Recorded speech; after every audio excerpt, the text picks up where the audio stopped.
এভাবে জলপাইয়ের আচার বানিয়ে সারা বছর সংরক্ষণ করে খেতে পারেন। এছাড়াও আমার রেসিপি যারা হচ্ছে ফলো করে জলপাইয়ের আচার বানাবেন তারা হচ্ছে প্রতি বছরই সেম প্রসেসে জলপাইয়ের আচার বানাতে ইচ্ছে করে। আর এই আচারটা টক ঝাল মিষ্টি হওয়ার কারণে খুবই টেস্ট হয়।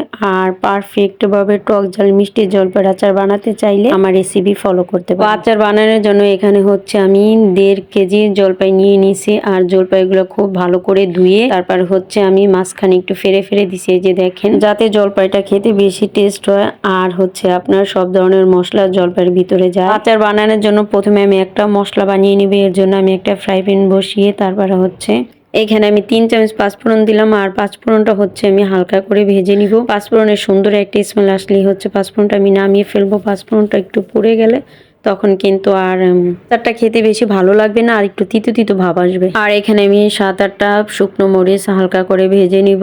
আপনারা হচ্ছে ঝালটা আপনাদের পছন্দ অনুযায়ী দিতে পারেন, আপনারা মরিচ আর কমও নিতে পারেন। তবে সবকিছুর পরিমাণ পারফেক্ট হলেই আপনার আচারটা হচ্ছে বেশি টেস্ট হয়। আমার মরিচটা ভাজা কমপ্লিট হয়ে গেছে। এবার হচ্ছে আমি আচারটা বানানোর জন্য চুলে একটা পাতিল বসিয়ে দিব। পাতিলের ভিতরে আমি মেজারমেন্ট কাপের 1.5 কাপ সরিষার তেল দিলাম। এখানে হচ্ছে আমি 1.5 কেজি জলপাইয়ের জন্য 1.5 কাপ সরিষার তেল দিলাম। আপনারা হচ্ছে 2 কেজি জলপাই তো সেম পরিমাণ তেল দিলেই হবে। আমার তেলটা গরম হয়ে গেছে। এবার আমি 4-5টা শুকনো মরিচ দিয়ে দিলাম। আর হচ্ছে 1 চামচ পাঁচফোড়ন দিয়ে এগুলাকে আমি তেলের ভিতরে হালকা করে ভেজে নেব। এরপরে হচ্ছে আমি 3-4টা তেজপাতা, 2 টুকরা দারচিনি দিলাম।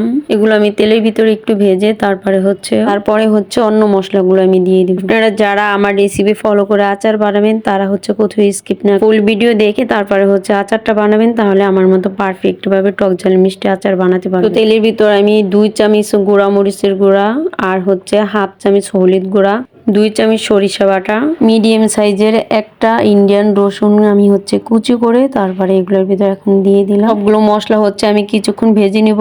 আর এই পর্যায়ে জালটা অবশ্যই মিডিয়াম আঁচে রেখে তারপরে হচ্ছে আপনার মশলাগুলো ভাজতে হবে। আর এই আচারটা আপনার হচ্ছে জলপাই কতটুকু সেই পরিমাণ অনুযায়ী টক ঝাল আর হলো মিষ্টিটা দিতে হবে, তাহলে আচারটা খেতে অনেক টেস্ট হবে। এখানে আমি 1.5 কেজি জলপাইয়ের জন্য মেজারমেন্ট কাপের 3 কাপ চিনি দিলাম। চিনির পরিমাণটা আবার বেশি হয়ে গেলে তখন হচ্ছে আপনার মোরব্বার মতো হয়ে যাবে আচারটা, শুধু মিষ্টিই লাগবে, টক ঝাল কোনোটাই লাগবে না। এর জন্য অবশ্যই চিনির পরিমাণটাও পারফেক্ট ভাবে দিতে হবে, যাতে আচারটা খাওয়ার সময় আপনার টক ঝাল মিষ্টি প্রত্যেকটা ফ্লেভারই আপনি পান। সবগুলো মশলা হচ্ছে আমি কিছুক্ষণ তেলের ভিতরে ভেজে নিব।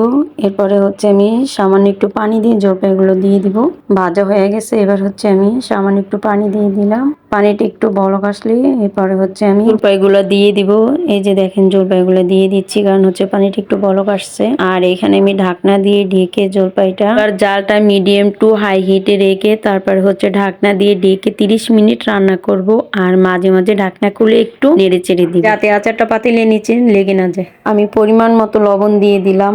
লবণটা অবশ্যই পারফেক্ট ভাবে দিতে হবে। নামানোর কিছুক্ষণ আগে লবণটা একটু টেস্ট করে দেখবেন যে লবণটা ঠিকঠাক আছে কিনা। যদি একটু লাগে তাহলে দিয়ে দিবেন, কারণ লবণ কম হলে আচারটা খুব বেশি একটা ভালো লাগে। আমি আচারের জন্য যে মশলাটা ভেজে রাখছি ওই মশলাটা হচ্ছে আমি ব্লেন্ডার করে রাখছি, ওইটা দিয়ে দিলাম অর্ধেক। আর বাকি অর্ধেক আচার নামানোর কিছুক্ষণ আগে দিয়ে তারপর হচ্ছে আচারটা নামিয়ে ফেলবো। এখন যেহেতু জলপাইয়ের সিজন, মজার এই রেসিপিটা আপনারা অবশ্যই বাসায় ট্রাই করে দেখবেন। এই আচারটা খেতে কিন্তু ভীষণ টেস্ট। রোদে দেওয়ার কোনো প্রকার ঝামেলা ছাড়া টক ঝাল মিষ্টি জলপাইয়ের আচার এই রেসিপিটা। দুঃখিত, এখানে আমি 3-4 চামচ ভিনেগার দিছি, বাট ভিনেগারের ভিডিওটা স্কিপ হয়ে গেছে, এর জন্য আমি মুখে বলে দিলাম। আচারে ভিনেগার দিলে আচারটা হচ্ছে আপনার লং টাইম সংরক্ষণ করে খেতে পারবেন, তাহলে আর আচার নষ্ট হবে না। তো আমার আচারটা প্রায় হয়ে আসছে। এবার হচ্ছে আমি যে অর্ধেক ভাজা মশলা রেখে দিছি ওইটা দিয়ে দিব। দিয়ে হচ্ছে নেড়ে চেড়ে কিছুক্ষণ চুলায় রেখে নামিয়ে ফেলবো। আর নামানোর পরে আপনার হচ্ছে ঝোলটা আরো হয়ে যাবে। দেখতে যতটা লোভনীয় লাগতেছে খেতে কিন্তু আরো বেশি লোভনীয়, আরো বেশি টেস্ট। তো আমার আচার বানানো কমপ্লিট হয়ে গেছে। এবার হচ্ছে আমি আচারের জালটা বন্ধ করে দিব।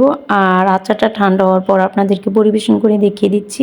দেখেন আচারটা দেখতে কতটা লোভনীয় হয়েছে। আর হচ্ছে আপনার ঝোলটা একেবারে ঘনও না আর একেবারে পাতলাও না, খুব সুন্দর হয়েছে। আমি দেখিয়ে দিচ্ছি আপনাদেরকে ঝোলটা কেমন হয়েছে। এই যে দেখেন, আর আচারটা কতটা সফট হয়েছে সেটাও আপনাদেরকে দেখিয়ে দিচ্ছি হাত দিয়ে এই যে দেখেন কত সফট হয়েছে। তো যারা এতক্ষণ ধৈর্য সহকারে আমার ফুল ভিডিও দেখছেন তাদের সবাইকে অসংখ্য ধন্যবাদ। আল্লাহ হাফেজ।